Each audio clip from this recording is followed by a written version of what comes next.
Video में आज मैं आपको बताने वाला हूं एक्सरसाइज 6.3 का क्वेश्चन नंबर 10। क्वेश्चन नंबर 10 में सी डी और जी एच क्रमशः एंगल ए सी बी और एंगल ई जी एफ के ऐसे समविभाजक हैं कि बिंदु डी और एच क्रमशः ट्रायंगल ए बी सी और ट्रायंगल ई एफ जी की भुजाओं ए बी और एफ ई पर स्थित है। यदि ट्रायंगल ए बी सी समरूप है ट्रायंगल एफ ई जी तो दर्शाइए कि number 1 C D upon G H equal to A C upon F G. दूसरा, ट्रायंगल डी सी बी समरूप होगा ट्रायंगल एच जी ई के। तीसरा, ट्रायंगल डी सी ए समरूप होगा ट्रायंगल एच जी एफ के। तो इसके लिए सलूशन हमें करना है। तो इसमें सबसे पहले त्रिभुज बनाएंगे। इसके हिसाब से जो दिया हुआ है हम त्रिभुज बनाते हैं। दो त्रिभुज हम बना लेते हैं इस तरह से। ये एक का नाम ए बी सी और दूसरे का नाम F E F G. E F G कैसे भी रख देते हैं, यहाँ से रख देते हैं ई एफ और जी, इस तरह से रख देते हैं। अब सी डी ये जो है समद्विभाजक है। ये सी डी इसका समद्विभाजक है, यानी ये कोण और ये कोण आपस में बराबर होंगे और इसका नाम 1 और इसका नाम 2 रख दिया। इसी तरीके से जी एच ये समद्विभाजक है, तो कोण 3 और कोण 4 ये समान होंगे। दिया है ट्रायंगल ए बी सी समरूप ट्रायंगल एफ ई जी के होगा। इसका मतलब एंगल ए और एंगल एफ बराबर होंगे। एंगल ए और एंगल एफ बराबर होंगे यहाँ पर, और तथा एंगल सी जो है ये एंगल जी के बराबर होगा। इसको हम इक्वेशन नंबर 1 मान लेते हैं। जब ये एंगल सी एंगल जी के इक्वल है तो इसका हाफ जो है half of angle C equal half of angle G होगा। इसका हाफ भी इक्वल होगा।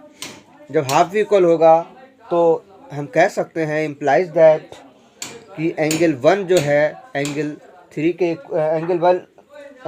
इक्वल होगा,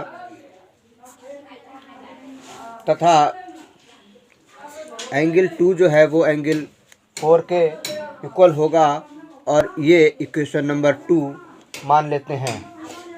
देयरफॉर ट्रायंगल डी सी ए और ट्रायंगल एच जी एफ में, अब डी सी ए और एच जी एफ इन दोनों ट्रायंगल में हम देखेंगे, इन दोनों ट्रायंगल में angle A equal to angle F के दिया हुआ है। Angle A equal to angle F, ये कहाँ से आया?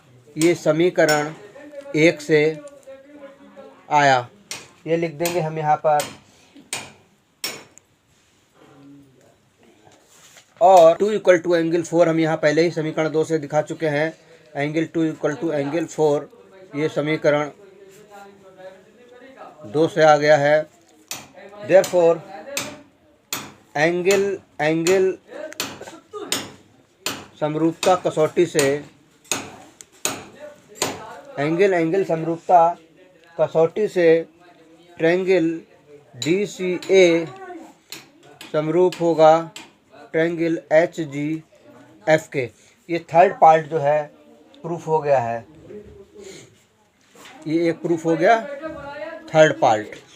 अब इसके बाद नेक्स्ट लेंगे ट्रायंगल डी सी ए और ट्रायंगल बी जी एफ समरूप है।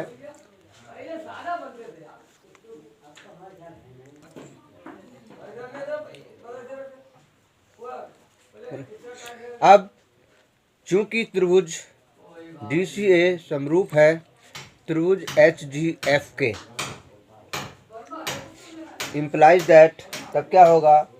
तब ए सी अपान एफ जी, ए सी अपान एफ जी इक्वल होगा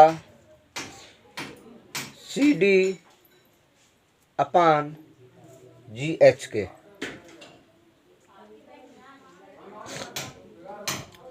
यहाँ पर हमें ये लिखना था implies that CD upon GH, तो इसको पहले लिख लेंगे CD upon GH equal to, ये बाद में आ जाएगा AC अपान FG। तो इस तरह से ये दूसरा वाला भी, एक ही फर्स्ट पार्ट जो इसका था ये भी प्रूफ हो जाता है हमारा। अब लिखेंगे ट्रायंगल DCB, ये वाला ट्रायंगल, और HGE इसमें। अब ट्रायंगल DCB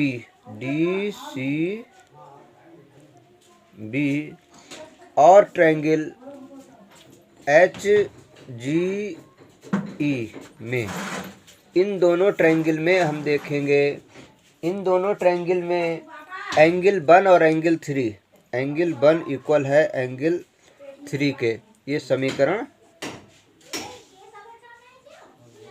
2 से, और एंगल B एंगल E के इक्वल है, तथा एंगल B इक्वल है एंगल G के, एंगल नहीं E के, एंगल B और एंगल E ये इक्वल है।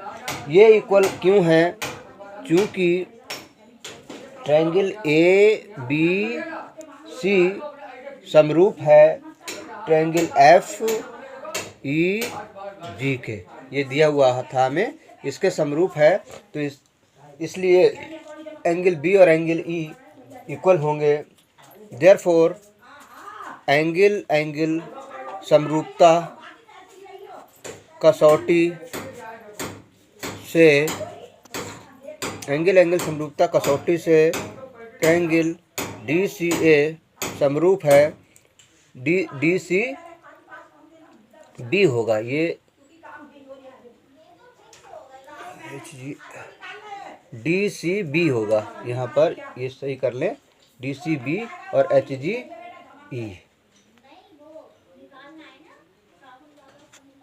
DCB समरूप त्रिभुज HGE, ये प्रूव हो जाता है हमारा थर्ड पार्ट।